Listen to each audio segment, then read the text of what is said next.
안녕하세요. 욕심 많은 신우와 그런 신우가 불쌍해 죽겠다는 남편 때문에 결혼한 지 10년 만에 이혼 절차를 밟게 된 40대 여성입니다. 팔은 원래 안으로 굽는 거라곤 하지만 그래도 가족의 안위를 제일 먼저 챙겨야 하는 게 가장의 역할 아닌가요? 그런데 남편은 저나 딸이 아닌 신우만 지 가족인가 봐요. 한다는 말이 가족끼리 돕고 살아야 한다며 저더러 이기적이라는 소리나 하고 있더라고요. 남편하고는 지인의 소개로 만났는데 당시 저는 33살이었습니다. 일에 대한 욕심이 있어 연애니 뭐니 그런 건 나중으로 미루다 보니 어느새 30 중반을 향해 달려가고 있었죠. 하지만 그때까지도 결혼에 대한 조급함은 없었는데 남편을 소개받기 1년 전 가장 친한 친구가 시집을 갔거든요. 그리고 그때 처음으로 정말 다들 결혼하는구나 싶은 거예요.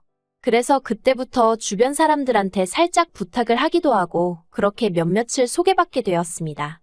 남편도 그렇게 만나게 된 거고요. 당시 제가 결혼에 대한 조급함을 느끼고 있긴 했지만 남편에 비하면 말할 것이 못 되었어요. 남편은 저보다 3살이 많았는데 아이들을 무척이나 좋아한다고 하대요. 그래서 원래도 일찍이 결혼해 하루라도 빨리 안정된 가정을 꾸리고 싶었다고요. 하지만 사람 인연이라는 게 마음먹은 대로 되는 것이 아니라서 결혼 이야기까지 나왔던 여자도 있었지만 결국엔 헤어졌다는 이야기를 했어요. 그리고 솔직히 저는 이런 이야기까지 나한테 안 해도 되는데 싶으면서도 한편으론 남편의 솔직한 성격이 나쁘지 않다 싶대요. 사실 제 얼굴에 침 뱉기 같지만 친정오빠가 거짓말을 아주 밥 먹듯이 하는 인간이에요.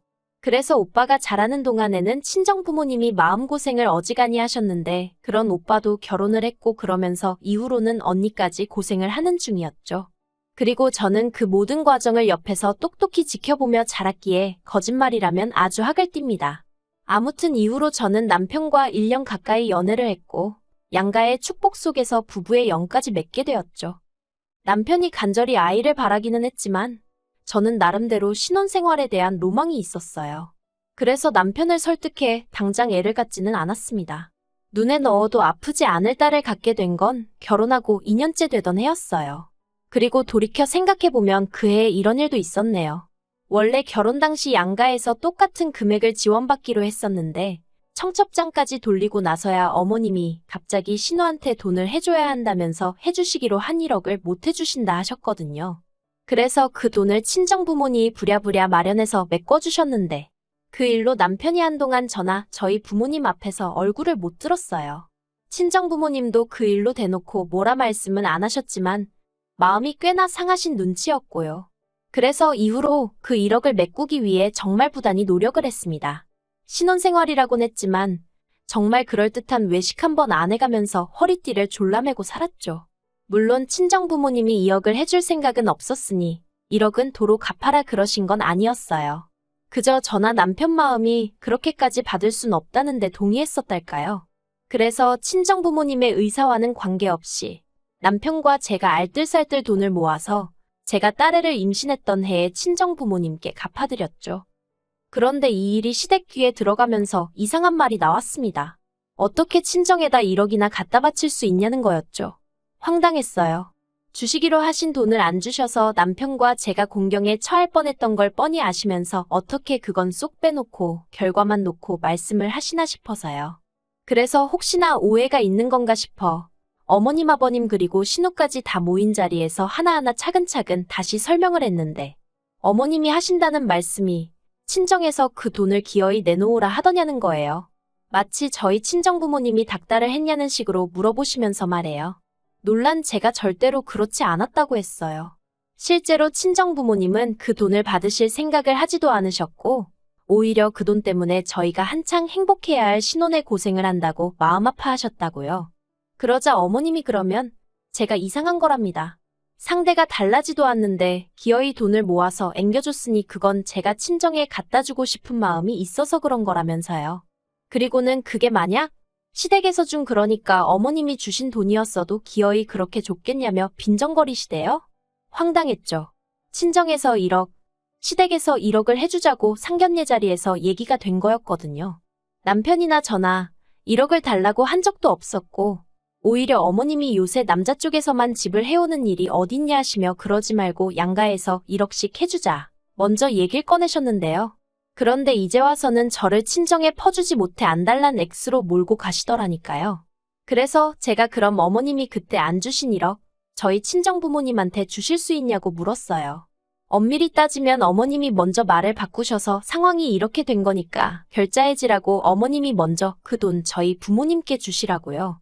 그랬더니 어머님이 이제는 저더러 누굴 지금 빚쟁이 취급을 하냐면서 소리소리를 지르시는데 한마디로 말이 통하질 않았습니다. 당신 돈은 곧 죽어도 한 푼 내놓으실 생각이 없으시면서 저희 친정에서 2억 줬다 1억 받아갔다 생각하니 그게 그렇게 배가 아프신 모양이었죠. 그리고 이 과정에서 실망스러웠던 건 바로 남편이었습니다. 어머님이 저를 상대로 말도 안 되는 억지를 쓰시는 동안 남편은 먼 산만 바라보고 있었으니까요. 그리고 그 일을 계기로 저는 어머님과 완전히 사이가 틀어졌어요. 솔직히 제 입장에선 억울한 상황이었지만 남편을 포함한 누구 하나 제 입장을 이해해 주려 들지 않았으니 하다못해 어디 하소연할 곳도 없고 서러운 신세였죠. 남편이 중간에서 자리라도 만들어줬음. 아님 하다못해 시부모님께 저를 대신해서 말이라도 해줬으면 싶었지만 남편은 장인 장모님께 어쨌든 1억 돌려드렸고 그 과정에서 자기도 저만큼이나 아끼고 살았으니 나름대로 할도리는 했다며 자기까지 곤란하게 하지 말라는 식이었어요. 그리고 한 번은 정말 너무 화가 나서 처음부터 어머님이 약속만 지켜주셨으면 이럴 일은 없었을 거 아니냐니까 저더러 그렇게 맨날 지나간 일 끄집어내고 따지고 들면 한도 끝도 없는데 그러고 싶냐며 오히려 저한테 무안을 주기까지 했죠. 그래서 이후로는 남편도 믿을 만한 사람이 못 되는구나. 거짓말만 안 한다고 만사 오케이가 아니구나. 별 생각이 다 들면서 의지하고 싶은 생각이 쏙 사라지대요. 하지만 이미 남편과 제 사이에는 애가 있었고 그래서 그냥 애 아빠다 생각하고 살자고 마음을 먹었어요. 물론 제가 스스로 그렇게 마음을 먹었음에도 불구하고 속상한 때가 왜 없었겠어요. 비록 제가 남편을 운명의 상대라기보다는 좋은 남편감으로 생각하고 결혼을 결심하긴 했었지만 남편은 제가 좋아 죽겠다고 했었거든요.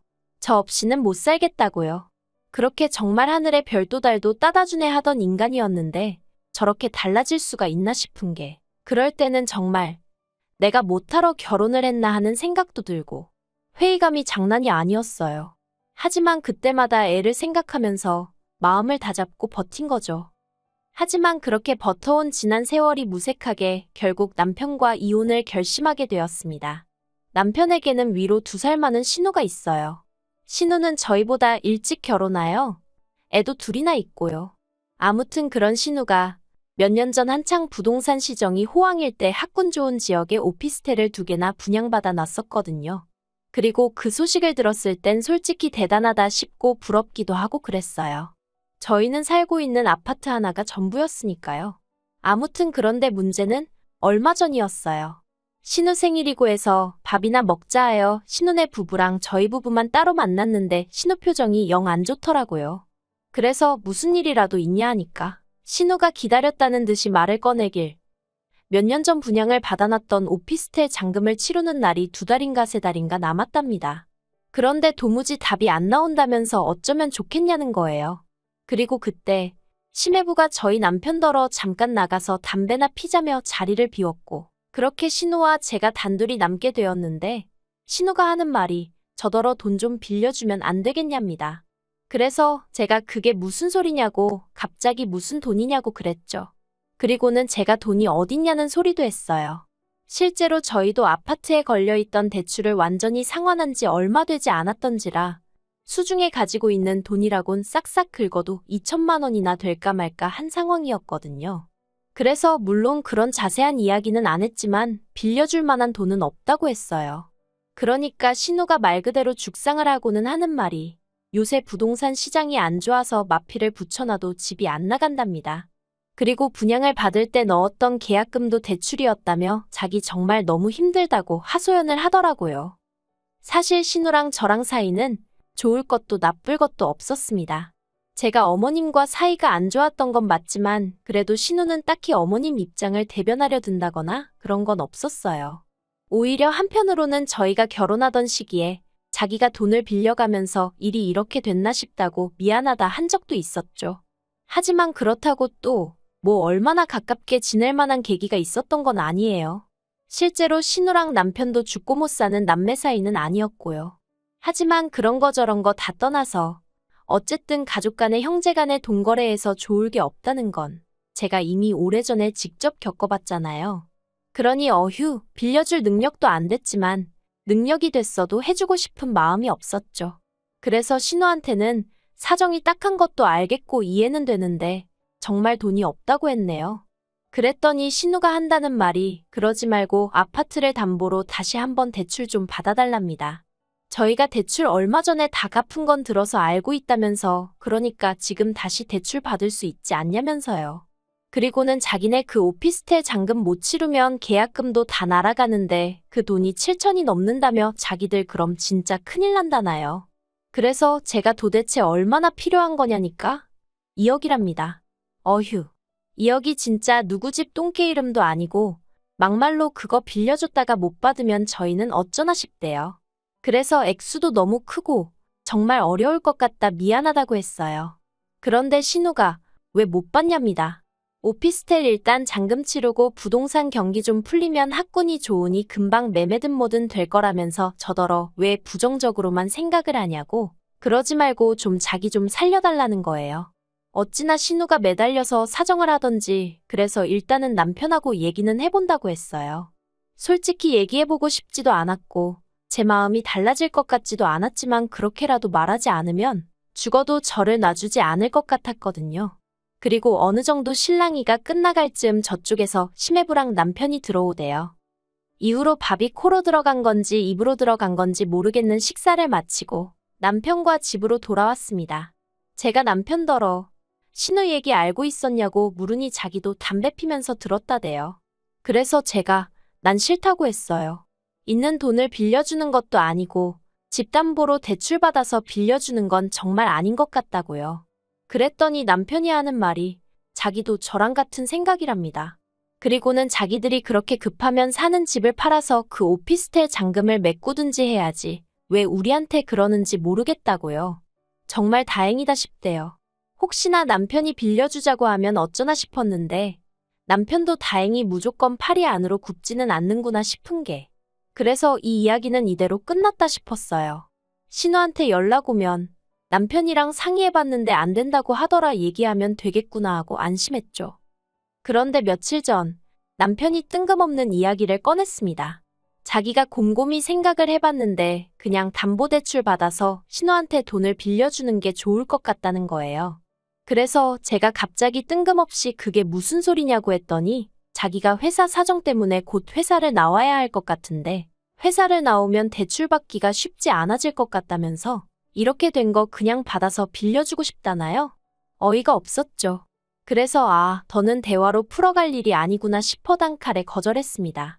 이미 다 끝난 이야기 아니냐고 그러니까 2번 얘기하지 말라고. 그렇게는 못 빌려준다고요. 그랬더니 남편이 갑자기 악을 쓰면서 너는 네 오빠랑 사이가 안 좋으니까 내 기분을 모른다면서 어떻게 핏줄이 힘들다는데 모른 척을 하겠냐고 급발진을 하는 거예요.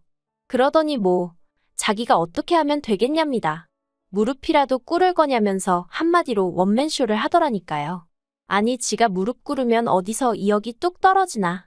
지 무릎 꿇는 게 얼마나 대단한 일이라고 저 난린가 싶은 게 황당하대요. 그래서 무릎을 꿇든 기어다니든 내 알 바 아니라고 돈은 못 해준다 했습니다. 그랬더니 남편이 저더러 피도 눈물도 없다면서 자기는 빌려줄 거래요. 그래서 마음대로 하라고 했어요. 어차피 공동명의라 내 동의 없인 그렇게는 못할 거라고요. 그랬더니 이제 또 저더러 못돼 처먹었네 어쩌네. 그래도 제가 들은 척도 안 했더니 지 성질에 못 이기겠던 건지 소파 앞 테이블에 놓여있던 리모컨을 저한테 집어 던졌습니다. 어이가 없었죠. 간신히 피하기는 했지만 그래도 얼마나 세게 던진 건지 벽지가 찢어졌더라고요. 방에 있던 애도 울어제끼고 그리고 그제서야 남편도 순간 정신을 차렸는지 실수였다면서 미안하다는데 정말 심장이 어디 지하로 툭 떨어지는 기분이었어요. 지금은 리모컨이었지만 저러다간 나한테 손찌검도 하겠구나 싶은 게 그래서 제가 됐다고 더는 말 한마디 섞고 싶지 않다 했습니다. 나는 신우에겐 땡전 한 푼 빌려줄 생각이 없으니 그렇게 알라고요. 그랬더니 남편이 그러면 방법이 없다면서 이혼해야겠네 하는데 결국 갈 때까지 가는구나 싶대요. 그래서 이혼하자고 했어요. 나도 더는 아쉬울 것도 없고 그러니까 깨끗하게 갈라서자고요. 그리고 신우는 옆에서 보고 듣는데 저게 정말 눈안가 싶은 게 지 때문에 동생네 부부가 이혼을 하게 생겼는데도 오로지 관심사는 언제 저희 아파트가 팔리나 그것뿐이대요. 하루라도 빨리 팔려야 자기네 잔금을 치룰 수 있으니까 그랬던 거겠죠. 한편 이 상황을 알게 되신 저희 친정부모님께서 저희 남편더러 아주 괘씸하고 생각 없는 놈이라며 저더러 그 2억 해줄 테니 아파트 명에 가지고 오라셨어요. 하지만 솔직히 저는 아쉬울 게 없거든요. 신혼애가 잔금을 제때 치르던지 말던지 제 알바도 아니고 남편과 협의 이혼을 못하면 소송을 해서라도 할 생각이니까요. 그리고 무엇보다도 친정부모님이야 저희 사는 아파트가 앞으로 좀 오를 수도 있으니 제 명의로 두라는 말씀이셨지만 저는 이제 그 집에 미련이 없어요. 그저 빨리 팔아서 정리나 하고 싶고 어디가 됐든 아이와 함께 새 출발을 하고 싶은 마음뿐입니다.